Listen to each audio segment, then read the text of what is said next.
Pistons fans, let's talk. Let's talk about so far how the season is turning out. If I guess you say the negatives, the wins and losses column and all that. The reason why the Pistons is losing is because of Cade Cunningham. The reason why they are losing is because of Cade Cunningham. Am I saying that he's the worst player? No. Am I saying he is a minus player? No, I'm not saying that at all.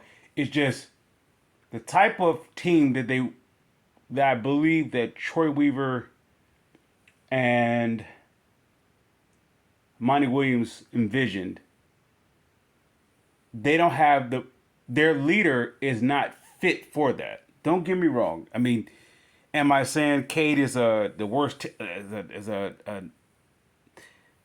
Is not reliable, not dependable, not a leader? No, I'm not saying at all.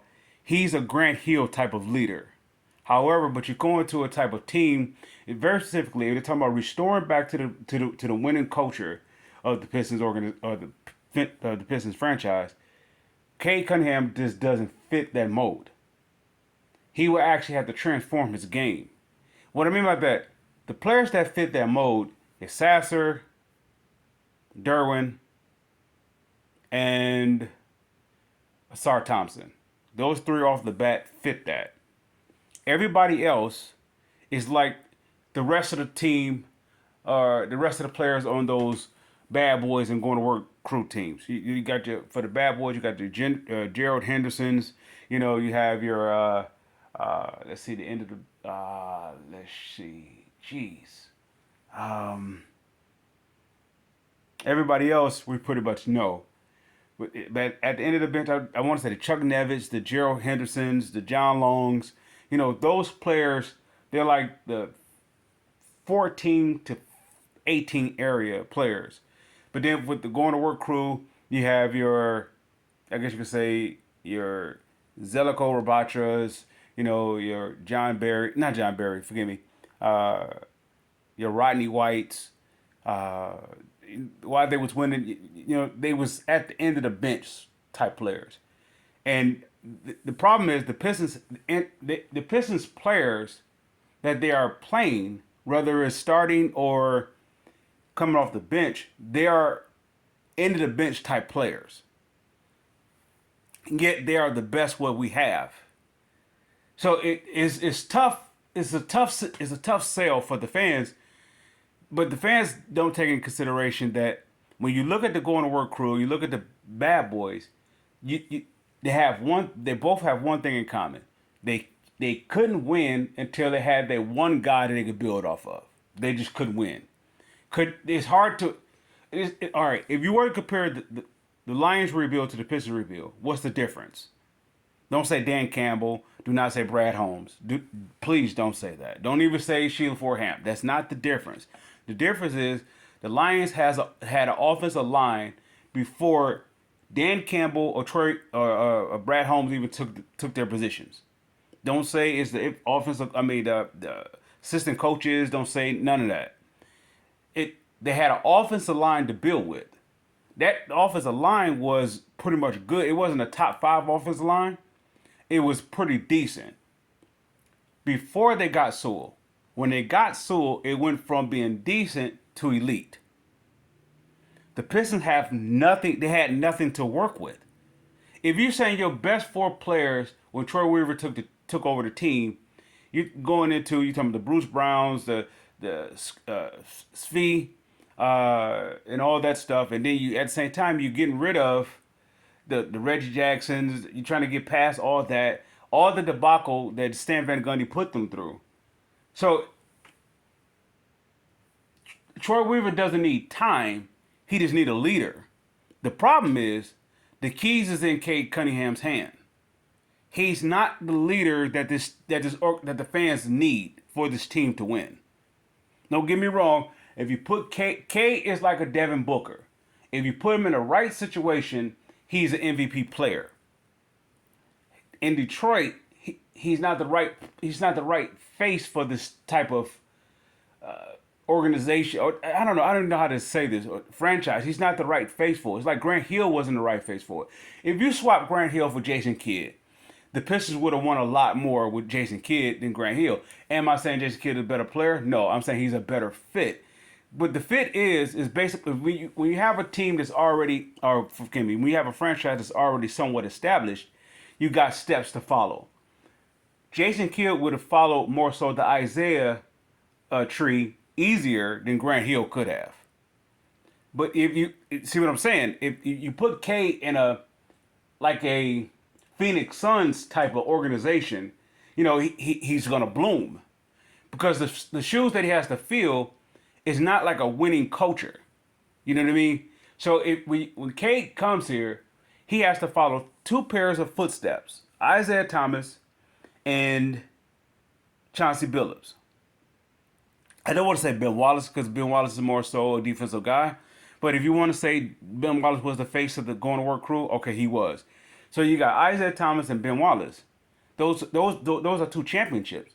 They put him in a position to be a leader of a franchise to turn his team around. So he's basically gonna have to become like them.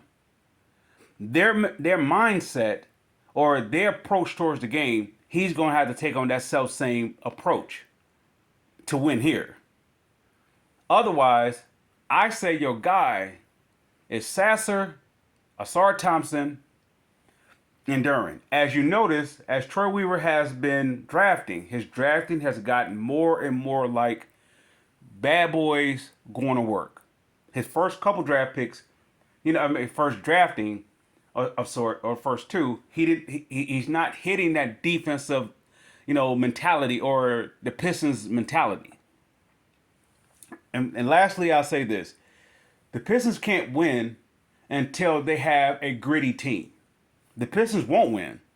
Why? Because they will never have enough firepower. There's no way this league is going to allow them to get enough firepower. So they're going to have to win the way the Pistons always have won. They're going to have to win the Pistons way. You got to get cast off, get throwaways, and they have to buy into a culture. The culture has always been gritty and dirty. Not, not dirty as in, as people may have claimed Bill Laimbeer's reputation to be. Not that form of dirty, but more so hustle dirty, like Dennis Rodman dirty. Pistons Dennis Rodman dirty. Ben Wallace Pistons dirty.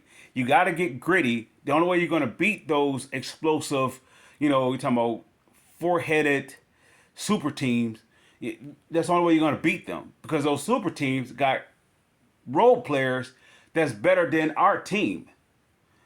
Those super teams have role players, or role players, is it that way? Not role players that's better than our squad. Don't get me wrong, y'all can promote Kay Cunningham as like this end all and be all type player. He's not. But he was the very best for this team at the time. If it was up to me, I'm trading Cade. I'm not trading Cade because in fact I think he's a bust or he's a bad. No, it just is about fit. If you're talking about restoring the Pistons back to their glory days or back to their heydays, you asking Cade to change his game. And this is what they're actually doing with Jaden Ivey. If they're gonna do that to Jaden Ivey, you should do the same thing to Cade. If you're not demoting Ivey based upon talent, you're not demoting based upon effort. You demoted him based upon how, if he's gritty or not. He has like this, as he's been often been compared to a Westbrook thing. So he has this self-absorbed thing. Say, for example, instead of him going down and laying up the ball, he does what? He tries to do a windmill and he misses. That's childish behavior.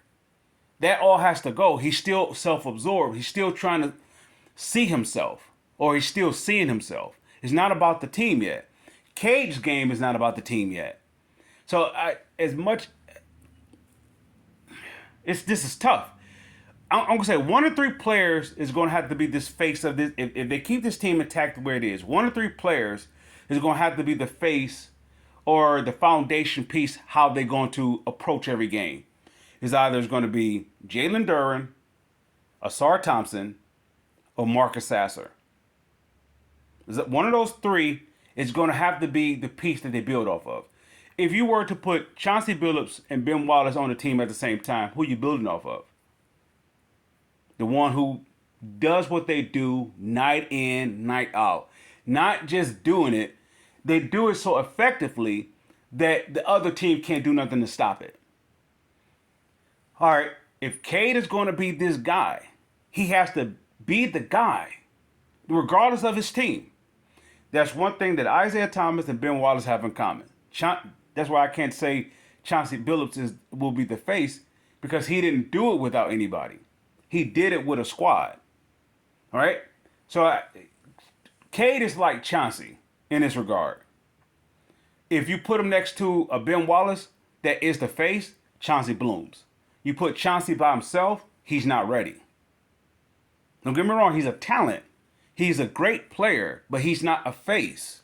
This is why he's not a league MVP. This is why he's not a Hall of Famer. He's not a face. Jaden Ivey is actually being groomed to be a face, whether it's on this Pistons team or another team. He's being groomed to be a face. But the one thing that they're maturing with him, even if there's outsiders say like he deserves to play, he doesn't deserve to play. How they're doing it is the right thing. They're trying to get this one thing out of the way, where he's in his own way. It's still about him. Until he turns that page, I believe they should continue to demote him, regardless if Monty Morris comes back or Alex Burks come back or whatever those injured players come back. He still should be coming off the bench. He still should come off the bench until he turns that corner, unless you're going to trade him.